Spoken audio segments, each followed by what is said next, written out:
First, we'll have a look on epoxidation reaction. That is very much interesting. Epoxidation reaction normally we do with MCPPA, metachlorofluorobenzoic acid. Let us consider we have this kind of systems,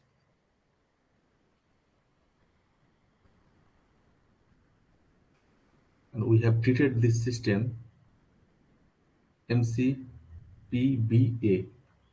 Then what will happen for this system? So we have two double bonds. So we know that if we have a double bond, epoxidation happens on this double bond. In case we have two double bonds, so which side the epoxidation will be occurred? This is very simple. This side's epoxidation will happen. Now let us rationalize why this is like that. Why? Why not this side? Why not this side? The answer is very simple. We try to realize this answer, rationalize this answer in terms of very simple chemistry, very basic chemistry. So what is basics of oxidations?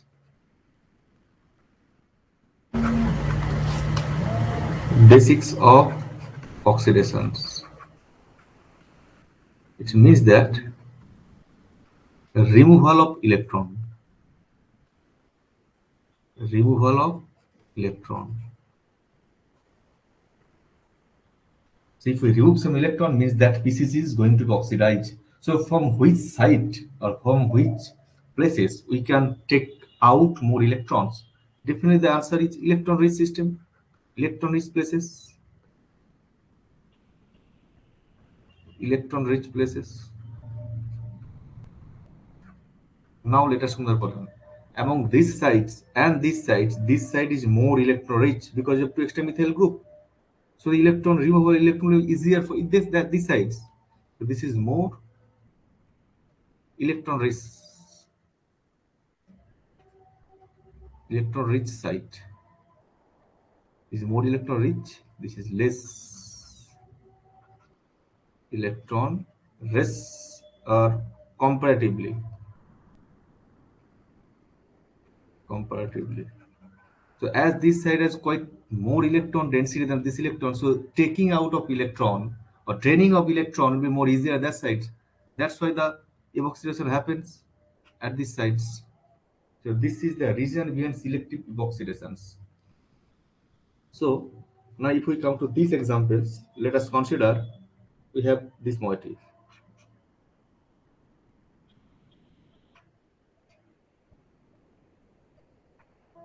So here we have this double bond. In presence of MCPBA, epoxidation will take place. Now, this side is quite sterically crowded and this side is open up.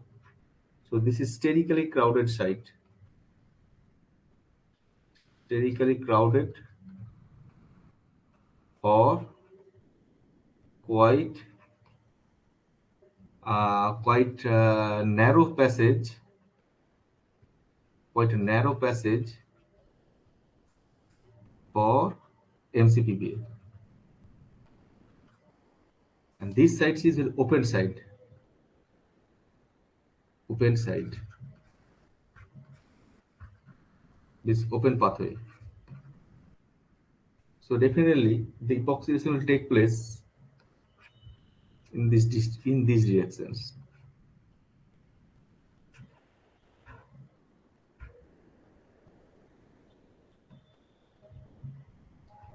This is hydrogen, this is hydrogen. So the upcoming of MCB will be easier from this side rather than this side. That's why epoxidation plays in the same side that of this bridge carbocation. So if we go to the next example, what will happen? Let's say we have this kind of substrate.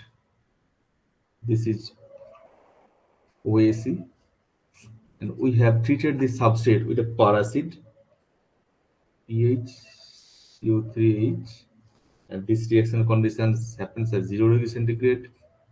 We have used benzene as solvent. Then what will happen? Definitely there will be epoxidations. So OAC. Now the question arises: oxidation from which side? Means from the side of this OAC or opposite side of this OAC. As OAC is quite bulkier one, so epoxidation or epoxidizing agent per acid will not approach from the same side that of OAC. It will approach from the opposite side that of OAC. That's why here this epoxidation will happen from the opposite side that of OAC. So basically, this is the things. So it's a means it's a stereoselective, stereoselective. So epoxidation during epoxidation attack will be from less hinder side. Attack will be from less hindered side.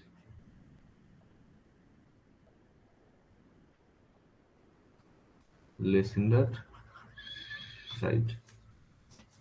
Now let us consider these examples.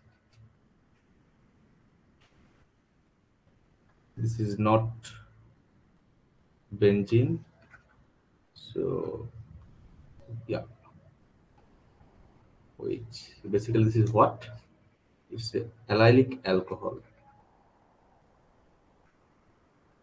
Allylic alcohol. If we do epoxidation here, let's say using paracid, pH CO3H, and it also happens at 0 degree centigrade. So here we found that this is OH and this is, yeah, this is below the opposite side of the OH. The epoxidation happens from same side that of OH. So this is also stereoselective. Stereoselective. Now the what's the reason here? Why it happens like that? The reason is that when the paracid approaches this allylic alcohol, let's say this is the allylic alcohol. When the paracid approaches this allylic alcohol, let's say during this or is approaching in this way, yeah, this is C double bond O, and this is, let's say, it pH. Means there is a hydrogen bonding between this OH and this oxygen. As well as if we think about the transition state is like that. So this is the transition state, let's see transition state.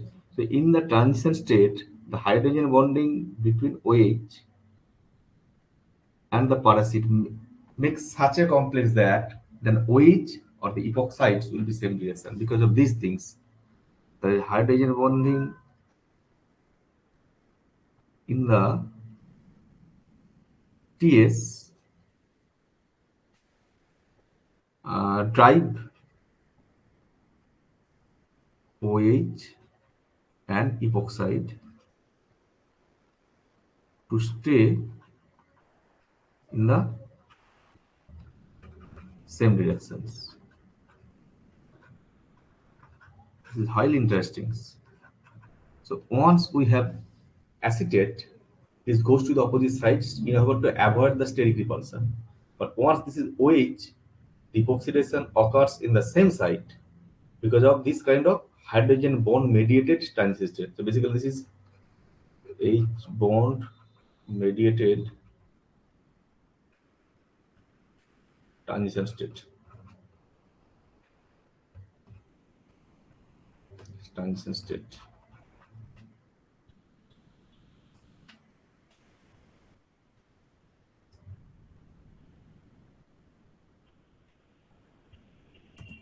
Now we'll see these things.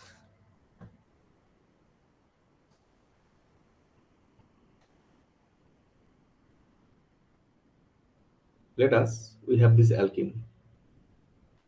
Let us consider we have this alkene. This is CH3. This is C double bond O CH3. This is CH3 and this is H. We have treated this alkene by base and H2O2. So as a result, from H2O2 and base, this species will be derived, and this is attack, this carbon, like this is a Michael condensation. So we have this C, and yeah, so we have this O, OH, and this is CH3. This is double bond. This is O minus and CH3. So basically, this intermediate stable by this hydrogen bonding, H bonding. This is H. This is CH3. So once it comes back, it attacks this and this go away. So we have this epoxide. If we think the epoxide on the above the plane, O, is very interesting things. And we have these things, CH3, C double bond O, CH3, O, CH3,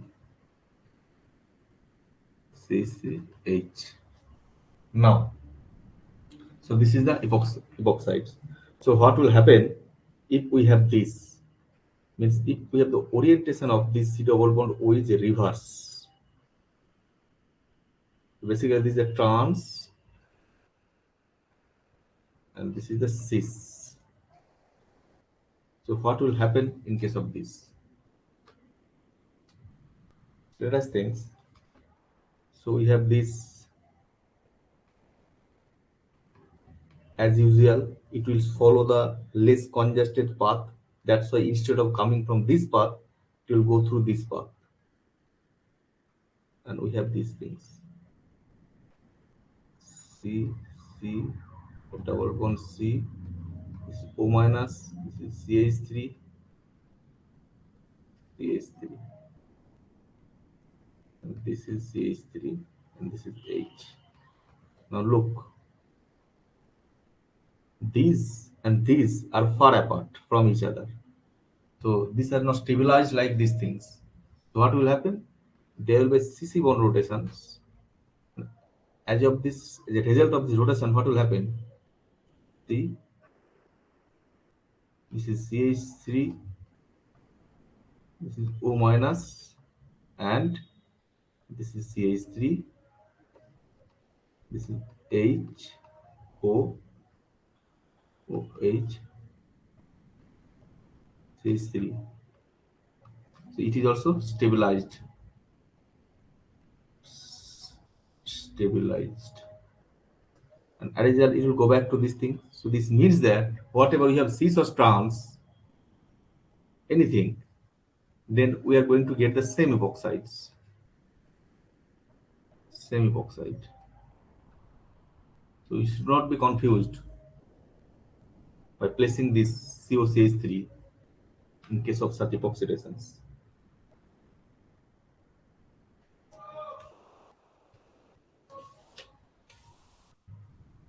Then we'll see another interesting examples, that tertiary butyl hydroperoxide mediated oxidation. Tertiary butyl hydroperoxide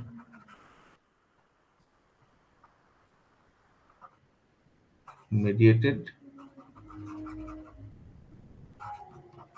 epoxidations by oxidation.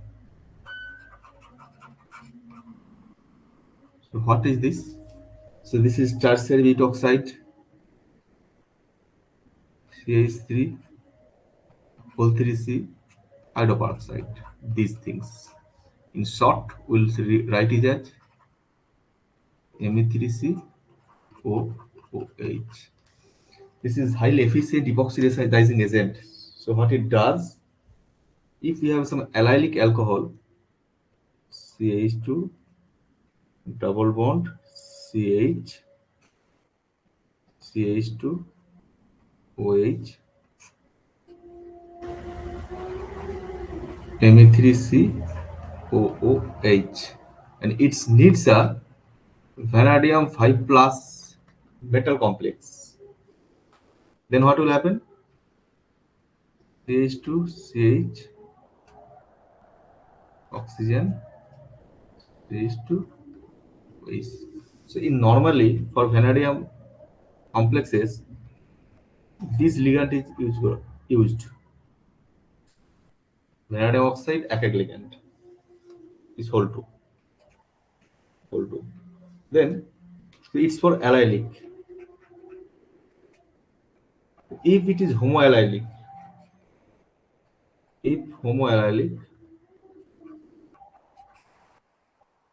then what will happen? The same thing will happen for homoallylic. What is homoallylic? Just allylic system, one carbon apart. So let us see an example.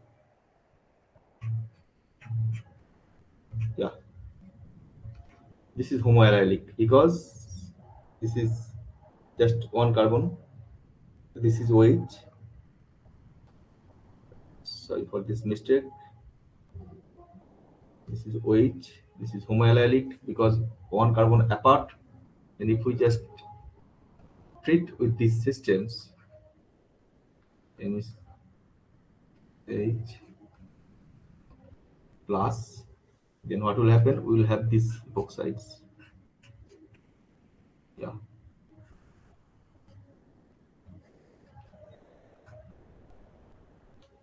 Yeah.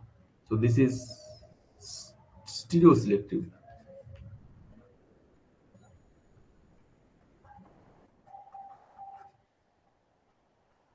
This is stereoselective. Let us take another example.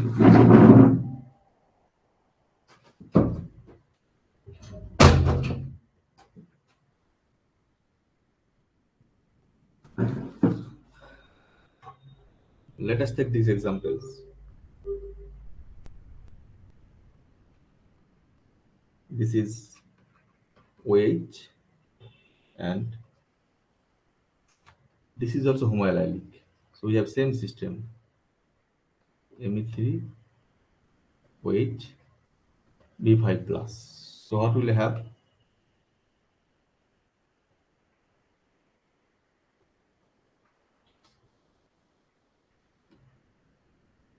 Highly stereoselective.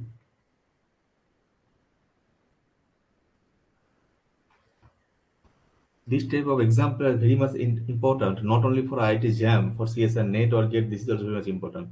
So now the question happened, why this is that much stereoselective? What is the reason behind it? What is the reason?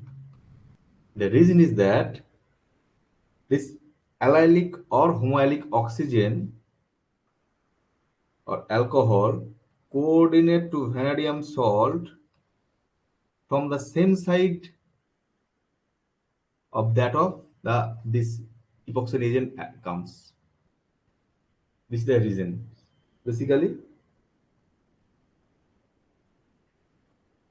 it's coordinate to the vanadium salt because vanadium salt provides a stereoselective environment, and as is coordinate to the vanadium attack ligands, as attack ligand is present means the coming of these epoxidizing agents to this allylic alcohol or homoallylic alcohol happens from the same side that of this vanadium attack ligand. So as this alcohol coordinate with the attack ligand, so the Me3 whole C double H approach from the same side that of this vanadium ligand or vanadium complex. As a result, this kind of highly stereoselective or intra-steep oxidation takes place. So this is very important as well as interesting also. Now we'll see the next kind of examples.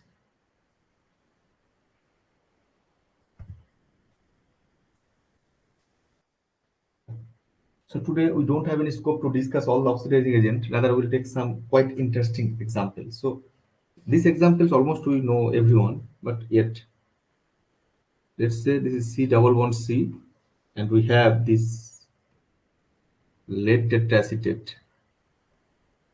What will happen? We routinely know this. So this will be cleave into 2 C double bond O.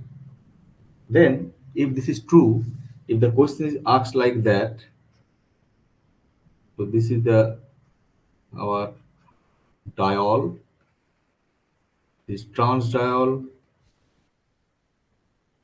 this is trans, and if we treat it with palladium, this will be whole 4, not 2, whole 4. Then we'll have these products.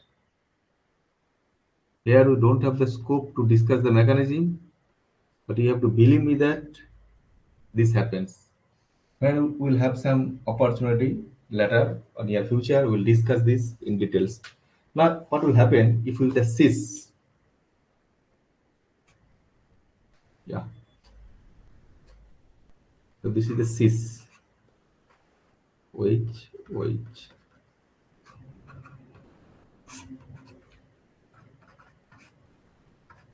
PB OAC whole 4.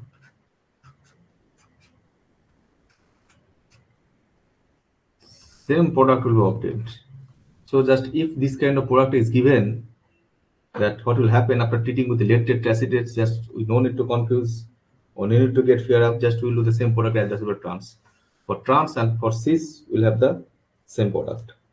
Normally, we know that PBOAC is an normally oxidizing agent, of course oxidizing agent, but this is also oxidation. What I am going to say, it also a good reagent for allylic hydroxylations. Let's say you have this. If we treat these compounds, this is very rare. PBOAC whole 4, then we will have these things. If we hydrolyze these compounds, we will have this. This is also oxidation one. Oxidation. Basically, it's hydroxylations at allylic position. So basically, this is what? Allylic hydroxylations. Hydroxylations. In this class, as I mentioned, we will not discuss the mechanistic study. Rather, we'll see what is the product. So normally, we mainly this is asked. This type of question is asked using lactate acetate, but this is also good allylic hydroxy. Normally, so it's good reagent. That's the hydroxylate allylic positions. Yeah. We'll see another new point about lactate acetate. This is very interesting chemicals, means oxidizing agent. So what we do up to now, it cleaves a diol to carbonyl. We see a couple of examples. What we found, it's a good reagent for allylic hydroxylations. Now we'll see two examples where it's a good reagent for oxidative decarboxylations. Oxidative decarboxylation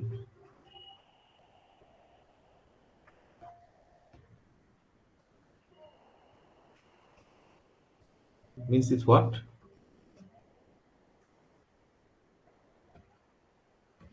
This is diacid. We have these compounds.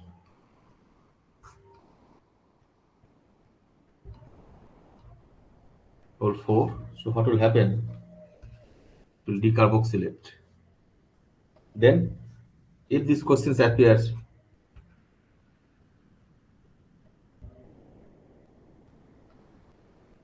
and I'm quite sure this class, a very short class or this tough class will help you in the exam.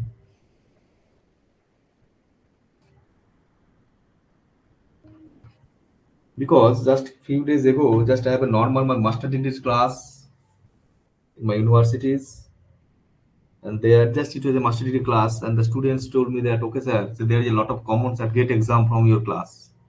So I strongly believe this will help you. Decarboxylations, oxidative decarboxylations. What will happen for these things?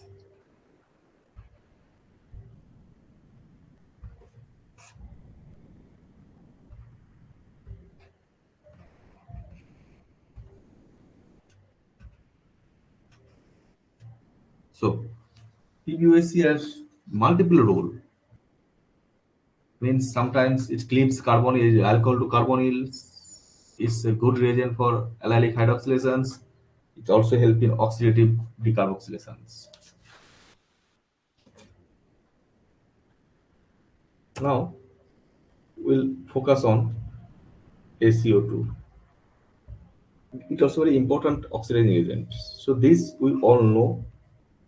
If we these things, if we treat with ACO2 followed by hydrolysis, followed by, let's say, these things, it produces these compounds. This we know. But now, what we will know about this? If the reagent is like that, normally we see the examples like that. You have a carbonyl at alpha position, this will be happens. And one fundamental question is also student will ask the why this carbon, why this one rather than this one. So just for a glimpse, so it will proceed to this kind of all kind of things, and there this is much more stable. I'm not discussing that much in details, but the student will be surprised seeing these examples. If this is arch, it's simple alkene, and if we treat with by these things, then what will happen? So here I am not showing the mechanism, but you have to believe me, this thing happens. Okay, so this is the new thing. Normally, new chemistry that is normally not common in BSc. This is for a journal. I am not giving the references, but later I'll give the references because this course I have to very go fast. That's why if we get opportunity again near future, I'll give the references. So whatever I am teaching here, everything has some references. So from that point of view, you have to believe me. Then HNO2. This I am saying a fantastic example. HNO2. Let's write in this way, HNO2. So normally, so what happens for HNO2 is normally a diazotizing agent. But here we found HNO2 can be also oxidizing agent also. Let's this double bond O, and we have used HNO2. So normally, what is the structure? This O double bond N OH. So we use acidified conditions. So at acidified condition or acidic condition, what will happen? We will have these things. OH2 plus. And this carbonyl, what happens? In presence of H plus, this kind of enolization takes place. OH. And why this enol? Because this is thermodynamically stable enol. So what is happening? We have these things plus, and this is going to attack here. So we will have these things. Just I have removed minus H plus. We have NO. Basically, we have these things oxime double bond O, and after hydrolysis O. Why this is so much interesting? Normally, for the for install a carbonyl group at this position, normally we use selenium hydroxide. For examples, the answer will be same, but the reagent is quite different. It is given HNO2. We no need to worry about that. It will be the same dicarbonyl compounds.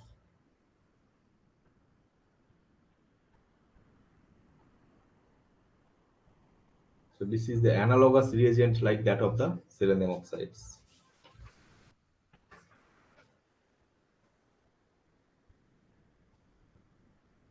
So basically what we are doing, here we are just oxidizing these things.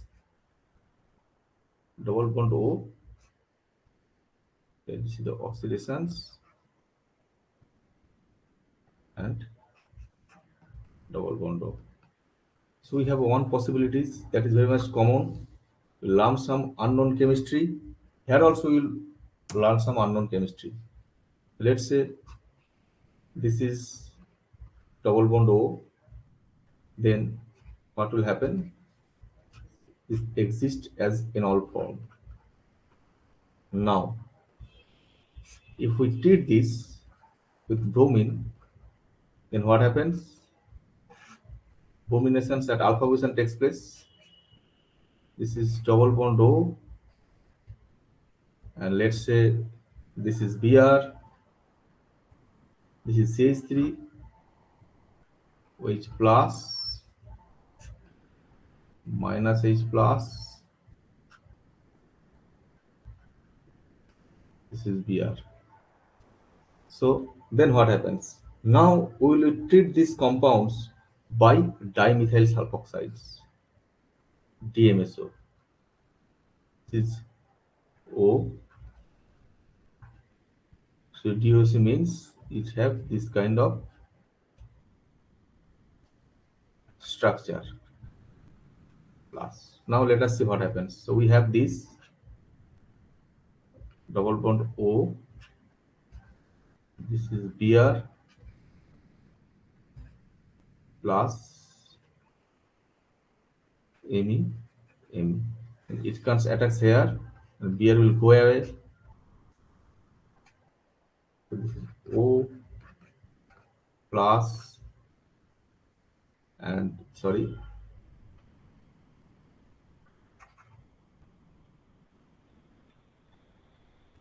this is double bond O H, and here what happens? One Br minus produces, and that Br minus captures this proton, and these go away.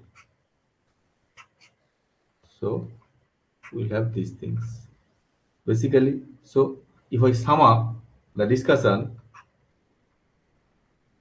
so this is one selenium oxide double bond O. This is number one. Sorry, this is nothing. HNO2 double bond O, and number three what? Br2 in DMSO in acidified medium. That will be double bond O. There are three methods. So if I have these target compounds, we no need to worry about things. If there is a very fundamental question that in which of the reactions we get the dicarbonyl compounds, we'll have this kind of options.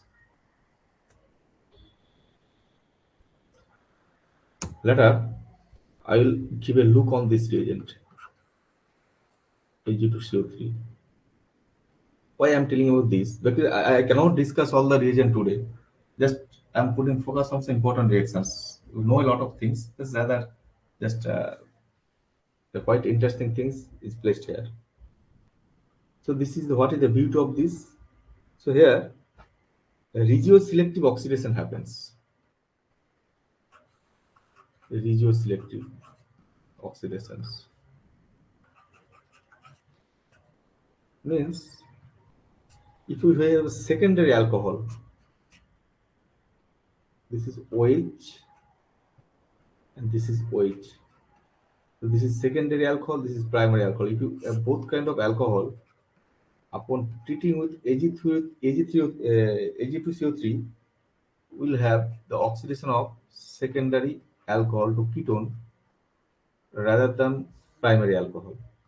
That's why this is very much interesting reagents. It's oxidize the alcohol in a regioselective way. So secondary over primary, secondary over primary. Let us think these examples. OH and we have this OH. Here, this is allylic and this is secondary. So here, allylic have more priority. Allylic will be oxidized.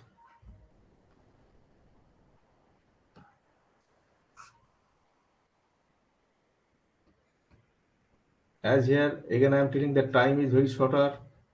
We cannot use that much amount of logic, it will take place. That here you have to just see the examples. So if it is asked which of the following reagents acts regioselectively, so answer will be silver carbonate. So this is interesting. Another interesting things about silver carbonate is that, for examples, let us give discuss one more examples. OH, this is allylic. We have these things. Then silver carbonate,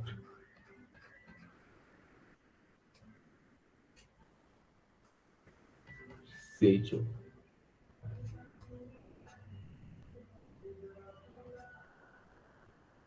So then what will be the product if we have 1,4 for 1,4 and 1,5 diol? What will be the product? Let's say 1, 2, 3, 4. One more carbon here. This is 1,5 diol. 1, 2, 3, 4. 1, 4 diol. Then what will happen in presence of Ag2CO3? That this will be OH and this is going to oxidize CO2H. As a result, then what will happen? The lactone formations. Lactone. Now the question will come, so why this is going to be aldehyde and this is acid? You could think that this is a primary alcohol. Whatever allylic or whatever, this is also primary. This is primary. Look, this is also primary. So in case of one primary, it is going to be acids, and for the another primary, it is going to be aldehyde. The reason is that it is not only aldehydes, it's the alpha beta unsaturated carbon. That's why it has quite stability by delocalization. That's why it stopped at this stage. Because molecules are very clever, they know where to stop. So their stability will be decreased if this converted to corresponding acids. It is alpha beta unsaturated carbonyl, and they are quite stable. Hence, stop at aldehyde stage.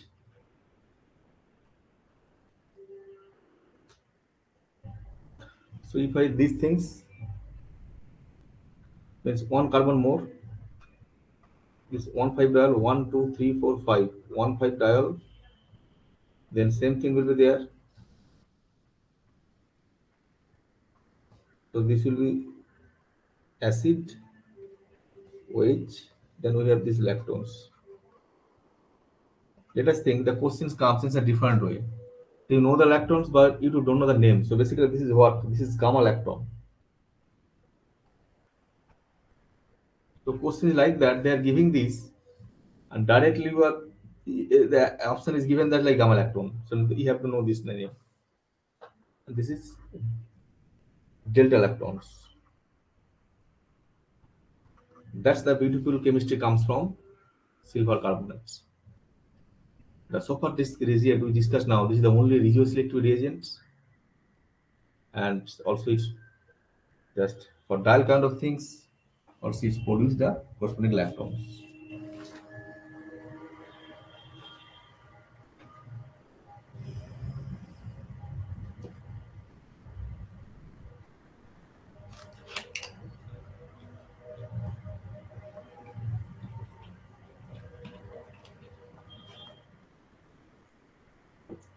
Another beautiful examples is Swan oxidation. I like this oxidation very much. It's very much favorite oxidation for me. Again, I am sorry for the students that I cannot discuss you the discovery of these oxidations. And if I really want to teach you this oxidation, for me it will take more than 3 4 classes, just only one oxidations. But I am again will go in just few minutes. This is RCH2H. If we use COCl, whole 2, DMSO, and some solvents, minus 78 degrees C, RCHO. So what are the things we can use? Same thing, we can use DMSO, SO3, pyridine, RCHO, DCC, DMSO, RCHO, TSCl, pyridine, DMSO, RCHO. So this is all the possible DMSO mediated oxidations. Here the oxygen of aldehyde comes from the atom of DMSO. And if I tell you, so can you visualize then why I am telling this as oxygens? If you see the mechanism, is the DMSO oxygen that is going to be installed into the CH2H and to produce CHO. Basically, if we go back to our class 8 definition, what is called oxidations? Removal of hydrogen is called oxidations. Or addition of oxygen is called oxidation. That DMSO oxygen that is going to be add here. Also, if you see the mechanism, one CH proton is going to be removed. So that is from that point of view, look, this is CH2, here CH. From this carbon, one CH is going to be lost. That's why using the class 7 or class 8 definition, the removal of hydrogen is called oxidation. We can say is that oxidation also. Here, we'll discuss another beautiful things or reagent that is called manganese dioxide. That is routinely used in lab. What it does is oxidizes allylic or benzylic alcohol. Allylic or benzylic alcohol.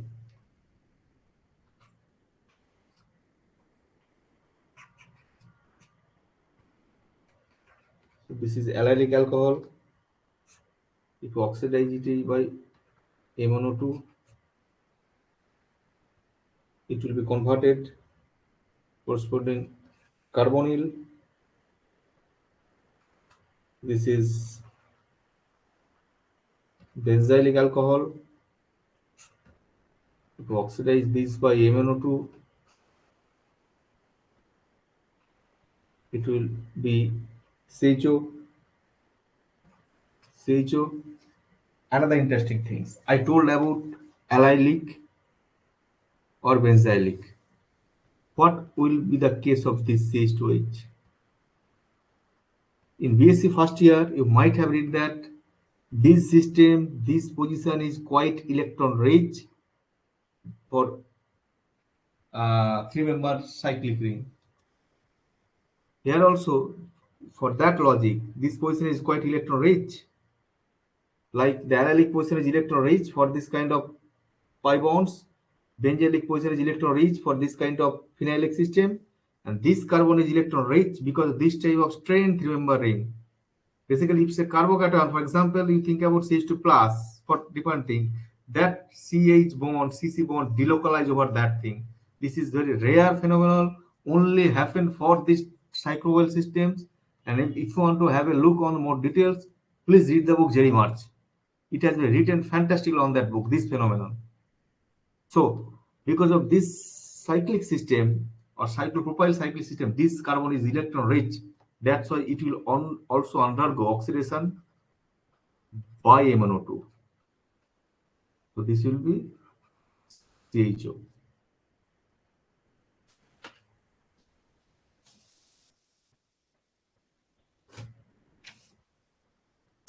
In the next, we'll discuss a very interesting oxidation reactions.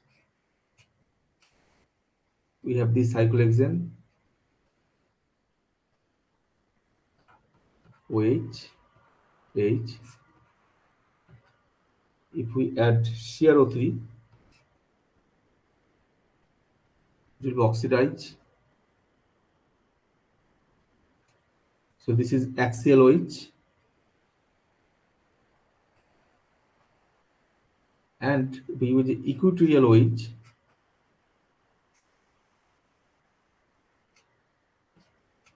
This is equatorial, or I should equi CrO3. This also will oxidize. Here, the rate of oxidation for axial, rate of oxidations for axial OH is almost 3 times faster than equatorial OH. If it is asked what's the reason behind that, the reason is that if this is axial OH, what is going to happen? CrO3 will make a complex with this. This is O CrO3H. We have these unfavorable interactions here, 1,3 diaxial type interactions. That's why this is crowded transition state, and it will decompose. This is the rate determining step very fast. This is crowded transition state and is unstable. Unstable. It will decompose very fast. And if this is equatorial, then what will happen?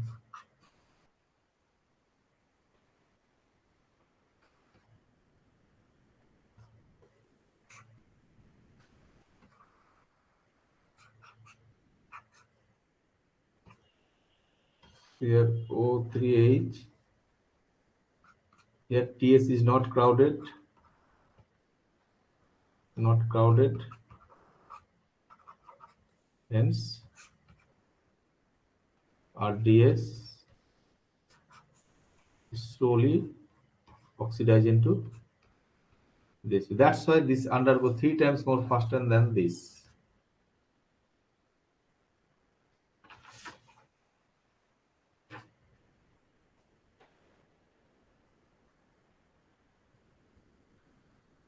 Just in the next, I'll put just 2 more informative slides, not informative example.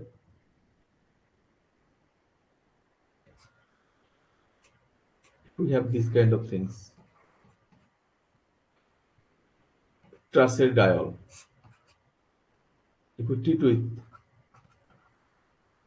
this reagent, which, then what will happen? We will have this kind of ring formations. O, O, Cr. This is double bond O, double bond O. Then this thing will happen.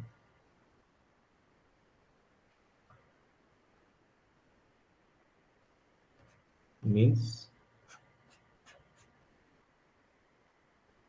this. So in presence of Cr, this will decompose to this. And another thing,